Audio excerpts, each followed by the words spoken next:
Assalamualaikum warahmatullahi wabarakatuh. Perkenalkan, saya Putri Rahmawati dari kelas IPA B dengan NIM 207190040. Pada kesempatan kali ini, saya akan menjelaskan tentang lapisan bumi sebagai salah satu pemenuhan tugas dari mata kuliah Teknologi Pendidikan. Sebelum memulai pembahasan materi, ada beberapa pokok bahasan yang akan kita bahas di lapisan bumi ini, yaitu antara lain yang pertama adalah pengertian lapisan bumi, yang kedua ada karakteristik atmosfer, hidrosfer, dan litosfer, yang ketiga ada karakteristik gempa bumi dan upaya penanganan bencana gempa bumi, dan yang terakhir adalah karakteristik gunung api dan upaya penanganan dari bencana gunung api. Baiklah, selamat menyaksikan. Sebenarnya, apa itu lapisan bumi? Bumi memiliki lapisan-lapisan penyusun mulai dari lapisan yang paling dalam hingga lapisan yang paling luar. Jika bumi dibelah, maka lapisan-lapisan penyusun bumi akan tampak jelas seperti pada gambar di samping ini. Untuk lebih jelasnya, bumi tersusun atas lapisan-lapisan yang terdiri atas atmosfer sebagai lapisan terluar, kemudian ada mantel bumi, inti luar, dan inti dalam. Bentuk dari lapisan bumi tersebut adalah selimut bola, sehingga lapisan yang lebih luar menyelimuti lapisan di dalamnya. Secara umum, bumi terdiri atas 3 komponen utama, yakni komponen gas yang disebut atmosfer, komponen padatan yang disebut litosfer, dan komponen air yang disebut hidrosfer. Selain 3 komponen utama tersebut, bumi juga memiliki komponen lainnya, yaitu bumi bagian es disebut kriosfer, dan bumi bagian tempat di mana berlangsungnya kehidupan dinamakan biosfer. Setelah kita memahami pokok bahasan pertama, yaitu tentang pengertian lapisan bumi, kita akan melanjutkan pokok bahasan yang kedua, yaitu tentang apa itu dari pengertian dan karakteristik atmosfer, hidrosfer, dan juga litosfer. Selanjutnya, yang pertama kita akan membahas dari atmosfer. Atmosfer berasal dari 2 kata Yunani, yakni atmos yang berarti uap dan juga spaira yang berarti lapisan. Jadi, atmosfer adalah lapisan uap yang menyelimuti bumi. Atmosfer saat ini merupakan campuran dari beberapa gas seperti yang dijelaskan pada gambar di samping ini. Atmosfer sebagian besar tersusun atas gas nitrogen, yakni sebesar 78%. Oksigen menyusun 21% atas atmosfer. Karbon dioksida, argon, dan beberapa gas lainnya menyusun sebagian kecil dari atmosfer.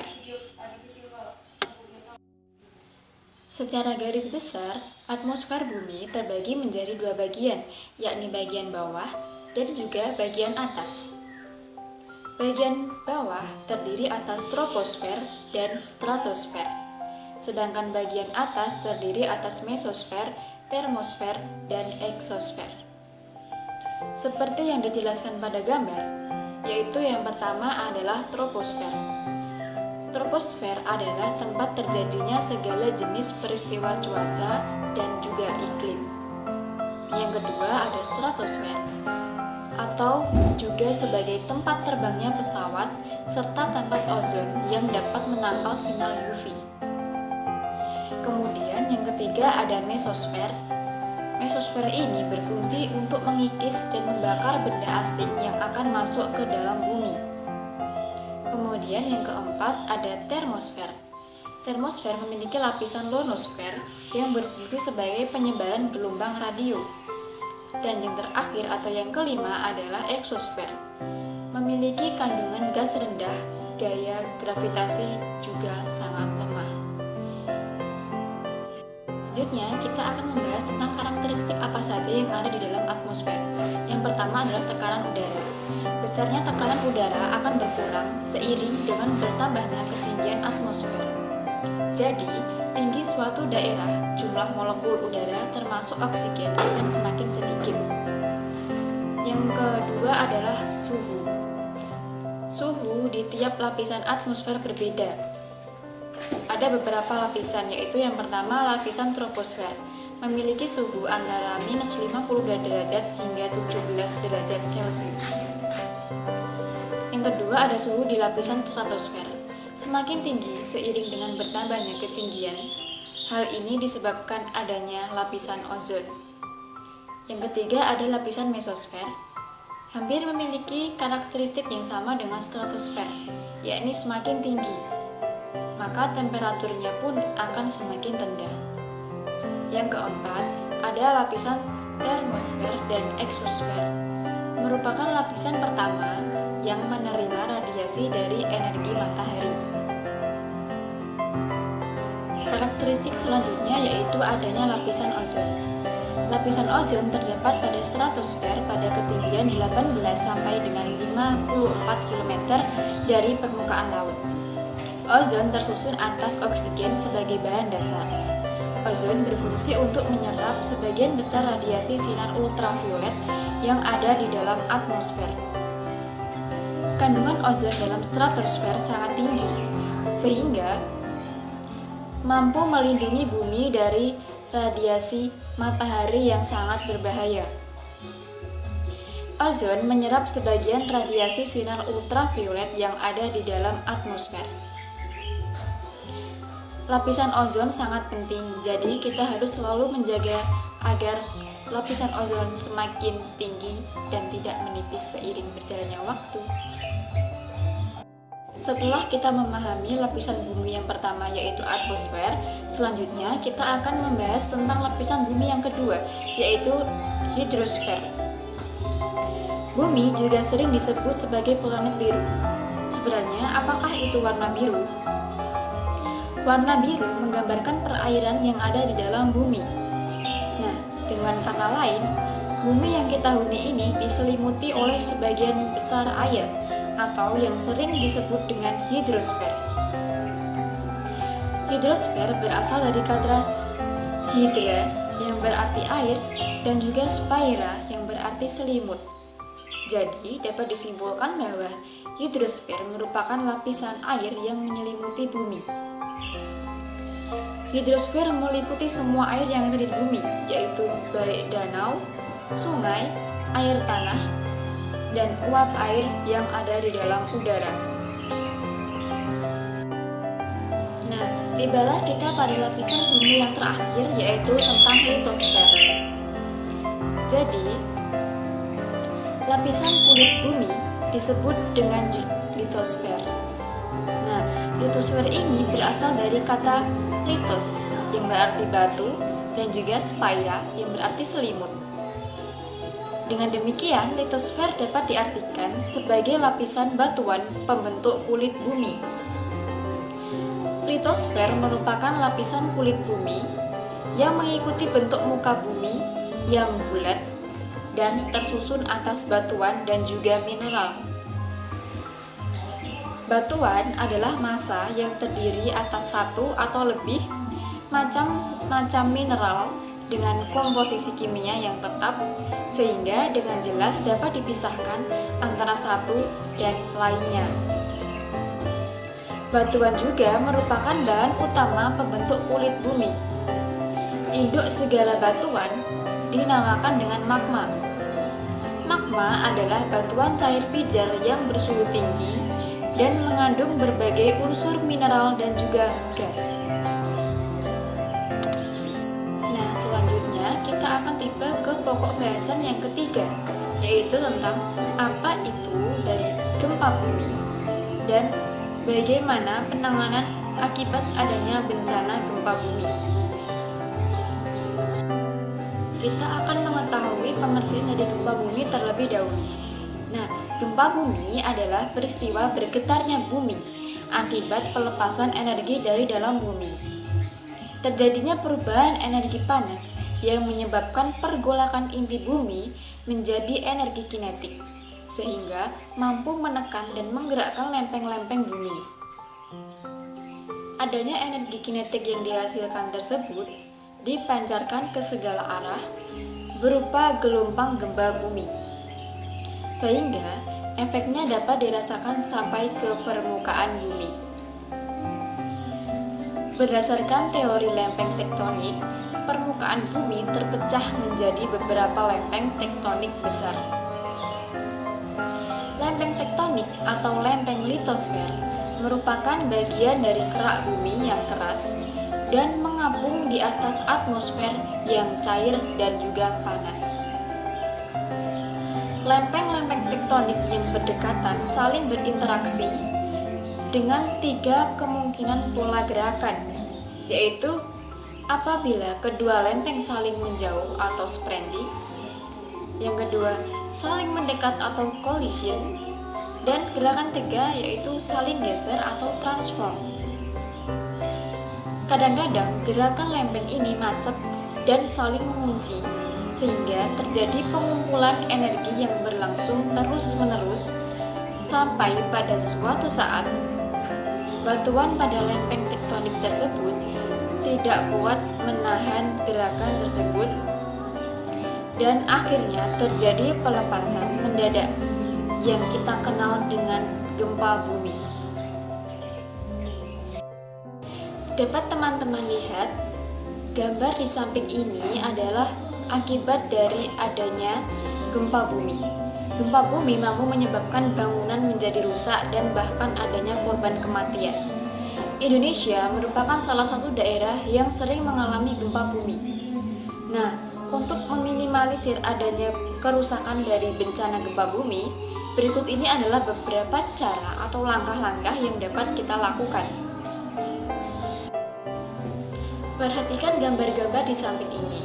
Nah, gambar di samping ini adalah salah satu tindakan tanggap sebelum gempa bumi ini terjadi.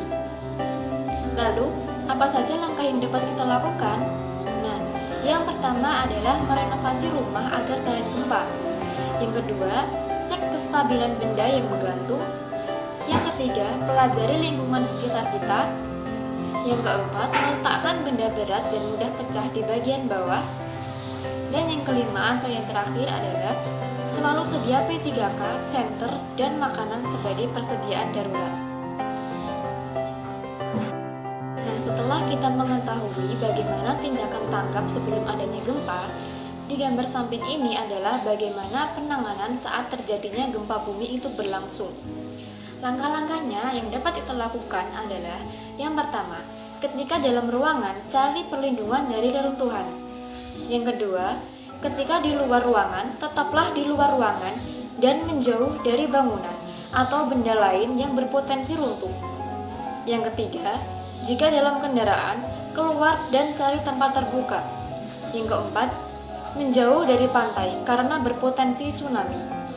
Yang kelima, jika Anda di pegunungan, menjauh dari daerah rawan longsor.